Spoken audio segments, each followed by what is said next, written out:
Hi everyone, my name is Madison Lowe and this is my immigrant interview presentation with Hannah Reimer. So Hannah, her maiden name is actually Huber. Hannah was born in a small skiing village in Austria. She has lived in the US for the past 3.5 years. She was brought to the US. She came as an au pair, which is a nanny, and she had a host family, so that's how she made her way over to the US. And then she met the love of her life in Colorado, and they are now married.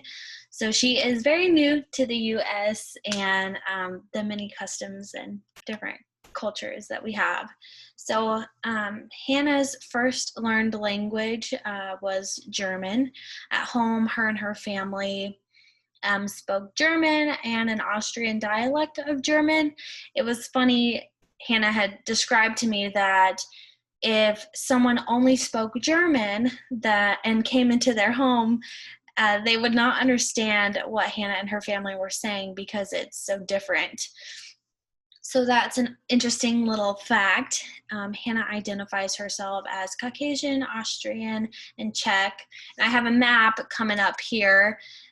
This map shows kind of all the different areas. So you'll see on the northeast part of the map is the Czech Republic. Austria is kind of in the middle, and then Germany is to the west. So growing up in Austria is very interesting. Hannah's family actually owns a dairy farm. And then Hannah's parents were unfortunately divorced, but Hannah's mom started her own business, and she teaches kids and adults kind of how to make butter and make bread and just some cooking skills, which is super cool. So she does that as a full-time business. Some customs that are important to Hannah. Christmas time is very important to Hannah and her family, and they have quite unique traditions. So during Christmas time, on Christmas Eve, her whole family will go from room to room in their house and sing different Christmas songs while her dad carries a pan with some embers and burns incense, which makes the whole house smell like Christmas, she said. So that is very, very cool. Hannah's culture has influenced who she is in quite a big way. Something that's very important to her is a healthy diet. She said that her diet differs a lot from what she's observed in the US. So she mentioned that a lot of the foods that she and her family would consume in Austria included a lot of sausages, way more bread and potatoes, so lots of carbs, and more fresh vegetables. On their dairy farm, Hannah said that they have their own garden where they grow a variety of herbs, fruits, and vegetables.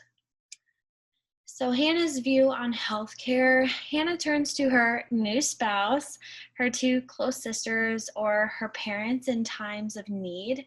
And then her spouse, parents, and siblings are involved in the decision-making process for her health, which reminds me of when I was in high school getting my wisdom teeth out. It was a whole family ordeal. My sister got hers out at the same time, so I can definitely relate to that. Everyone's kind of involved in the decision making.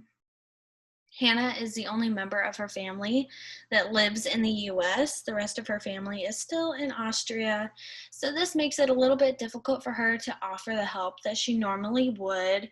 But she offers a lot of emotional support through frequent FaceTime calls to home whenever she can. And then expectations that Hannah has for her family as far as her health and well-being and support is just being able to go and visit them whenever she wants. Unfortunately, right now, because she's getting her citizenship, she can't visit them until everything is approved and she's got her citizenship and she's good to go. So Hannah's health, she has been blessed to have no diseases or current illnesses, which is really good. Um, Hannah had described her um, perspective of illness, or she defined it as anything that would require medical attention in reference to visiting a healthcare physician. So Hannah is not hesitant to take the advice or recommendations made by the physicians that she's seeing, which includes prescription medications.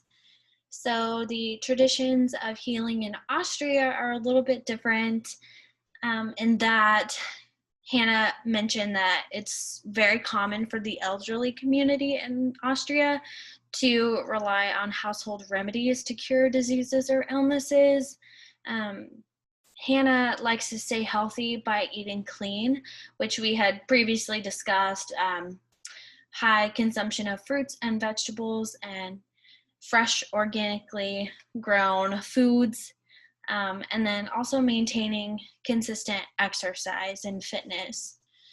Luckily, she only has to use her healthcare benefits for illness as well as annual checkups. So while she was in the process of getting her green card, she had to receive multiple vaccinations and things like that. And then the picture on this slide is actually a home remedy from Austria called vinegar socks, which is believed to reduce fever. So look that up because that's super interesting. So Hannah's experience with healthcare. So like I said, she's currently in the process of getting her citizenship.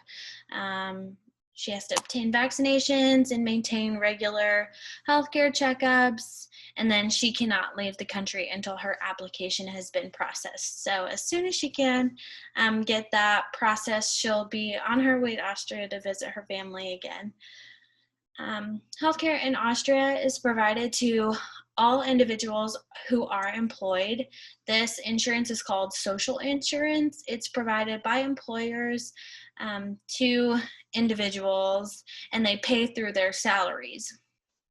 So Hannah had mentioned that occasionally there will be co-pays necessary for major procedures and surgeries, but almost everything is covered through their insurance. And then another option that's available to Austrians is they can purchase private health insurance if they would like.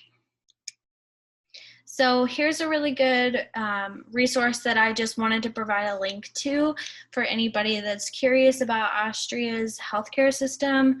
This website just walks you through each step of their healthcare system and insurance and things like that.